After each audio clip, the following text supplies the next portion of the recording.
तो क्या हाल है दोस्तों। सबसे पहले सबको जय श्री राम। तो कल यानी कि 14 नवंबर शुक्रवार के दिन मच अवेटेड सीरीज जो है इंडिया और साउथ अफ्रीका का पहला टेस्ट मैच खेला जाएगा कोलकाता के ऐतिहासिक मैदान ईडन्स गार्डन्स में। अब मैं इसको मच अवेटेड सीरीज क्यों कहने वाला हूं भाई, क्योंकि इस सीरीज का इंतजार बहुत दिनों से था।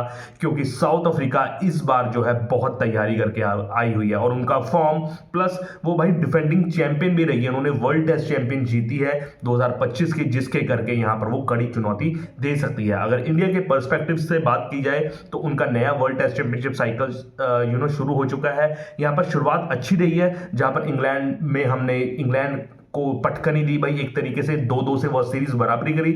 लेकिन फिर जब हम वेस्ट इंडीज से खेला अपने घर पर तो उनको पटकनी दी, 2-0 से जीता। लेकिन यहां पर जो है कल से बहुत इंपॉर्टेंट सीरीज है और ये मेरे ख्याल से एक तरीके से बहुत इंटरेस्टिंग और एंटरटेनिंग सीरीज होने वाली है। क्योंकि यहां पर जो है साउथ अफ्रीका पूरा दमखम लगाने वाली है। इनके पास स्पिनर्स भी है, फास्ट बॉलर्स भी हैं और बैटर्स भी बहुत तगड़े हैं भाई। यहां पर हमें केशव महाराज और मुथुस्वामी से भी यहां पर संभल कर खेलना पड़ेगा। और कगिसो रबाडा, मार्को यानसन और लुंगी एनगिडी जैसे फास्ट बॉलर्स हैं। और बैट्समैन तो आपको पता ही है भाई कितने सही बैट्समैन है साउथ अफ्रीका के लिए। और प्लस हमें एक बात का और ध्यान रखना पड़ेगा कि जो हमने पिछले साल जो गलती करी थी ना न्यूजीलैंड के साथ, जहां पर हम 3-0 से हारे थे और वो इंपैक्ट जो है हमें वर्ल्ड टेस्ट चैंपियनशिप के फाइनल में नहीं खेलने को मिला था, वहां से बचकर रहना पड़ेगा। क्योंकि अगर हम यहां पर 2-0 से हारते हैं ना तो हम क्या पता अगले साल से 2027 में वर्ल्ड टेस्ट चैंपियनशिप फाइनल ना खेल पाए। तो हमें यहां पर बहुत ध्यान से खेलना पड़ेगा, क्योंकि भाई उनके पास क्वालिटी स्पिनर्स मौजूद हैं।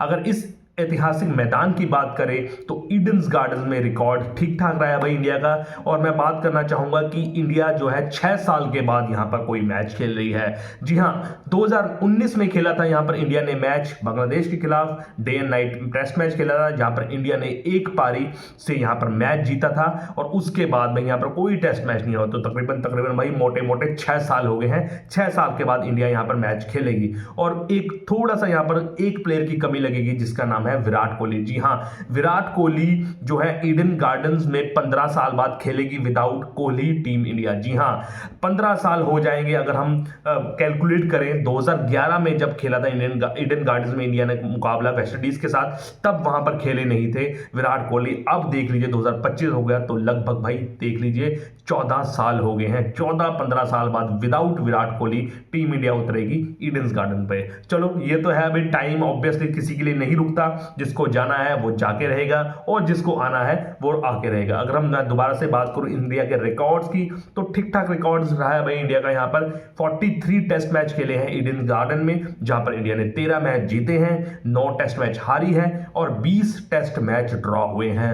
तो रिकॉर्ड ठीक ठाक है भाई यहां पर। अगर इंडिया और साउथ अफ्रीका के बीच मैच की बात करें ईडन गार्डन में, अभी तक 3 टेस्ट मैच हुए हैं, जहां पर इंडिया ने 2 टेस्ट मैच जीते हैं और साउथ अफ्रीका ने भाई यहां पर 1 टेस्ट मैच जीता है। तो अगर हम बात करें तो साउथ अफ्रीका को बिल्कुल भी हम काउंट ऑफ नहीं कर सकते। और सबसे बड़ी बात इस सीरीज की ये होगी कि यहां पर जो है इंडिया के जो 15 सदस्य हैं उनमें से भाई 2 सदस्य सिर्फ ऐसे हैं जिनको जो है यहां पर ईडन गार्डन यानी कि कोलकाता में खेलने का एक्सपीरियंस है। इसके अलावा पूरी की पूरी टीम का डेब्यू होगा एक तरीके से। वो 2 खिलाड़ी हैं भाई, एक तो है केएल राहुल और जो एक है रविंद्र जडेजा। इनको ही दोनों को एक तरीके से एक्सपीरियंस है, पहले भी खेल चुके हैं ईडन गार्डन में। लेकिन इसके अलावा जो भी 13 खिलाड़ी खेलेंगे या फिर 11 में आएंगे, वो एक तरीके से डेब्यू करेंगे, यहां पर पहली बार खेलेंगे भाई ईडन गार्डन की ऐतिहासिक मैदान पर। तो भाई अपने एक तरीके से एंटरटेनमेंट वाली सीरीज होने वाली है, क्योंकि यहां पर साउथ अफ्रीका की बहुत तगड़ा खेल के आई है। पाकिस्तान में भी वहां पर भी जो सीरीज है टेस्ट मैचों की सीरीज 1-1 से ड्रॉ करके आई है भाई। उनके जो बल्लेबाज हैं वो भी तगड़े फॉर्म में चल रहे हैं, चाहे आप बात एडन मार्करम की कर लीजिए या फिर यंग ब्रिगेड लगा लीजिए, प्रेटोरियस लगा लीजिए या फिर एबी डिविलियर्स, जिसको हम बेबी डिविलियर्स भी बोलते हैं भाई, वो भी बहुत तगड़े फॉर्म में चल रहे हैं। तो बैटिंग वाइज भी बहुत तगड़ी है और बॉलिंग तो इनकी बहुत तगड़ी है। यहाँ पर कगिसो रबाडा है, मार्को यानसन है, लुंगी एनगिडी है और बर्गर ने तो शानदार प्रदर्शन किया भाई पाकिस्तान में। और उससे भी बढ़िया प्रदर्शन भाई यहाँ पर मुथुस्वामी और जो है केशव महाराज का रहा है। और स्पेशली हमें केशव महाराज से बच के रहना पड़ेगा, क्योंकि भाई आपके स्पिनर सबसे बड़ी कमजोरी बनते हैं भाई। अगर इंडिया में खेले बल्लेबाज, वो लेफ्ट आर्म स्पिनर और राइट आर्म स्पिनर, जो भी हो स्पिनर भाई, हमेशा आपको डराता है। और पिछले टूर में जब न्यूजीलैंड भी खेलने आई थी, तो आपको पता ही है वो स्पिनर्स के बलबूते पर जीती थी, जिसकी वजह से हम 3-0 से वो सीरीज हारे और हम भाई वर्ल्ड टेस्ट चैंपियनशिप फाइनल भी नहीं खेल पाए। तो अहम सीरीज की शुरुआत होने वाली है कल 9:30 बजे। मैच टेलीकास्ट होगा भाई हॉटस्टार, जियो हॉटस्टार में आएगा, तो बने रहिएगा। बहुत इंपॉर्टेंट मैच होने वाला है ये, इंडिया के लहजे से भी इंपॉर्टेंट होने वाला है, क्योंकि वर्ल्ड टेस्ट चैंपियनशिप का नया साइकिल शुरू हो चुका है।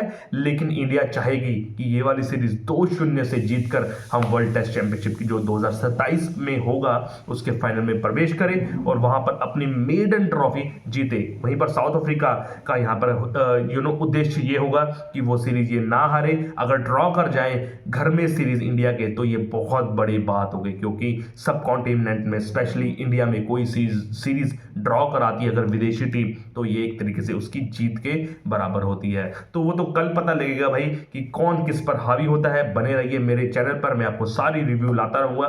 तब तक के लिए मेरे चैनल को प्लीज लाइक शेयर सब्सक्राइब कीजिए। जय श्री राम। Okay, bye.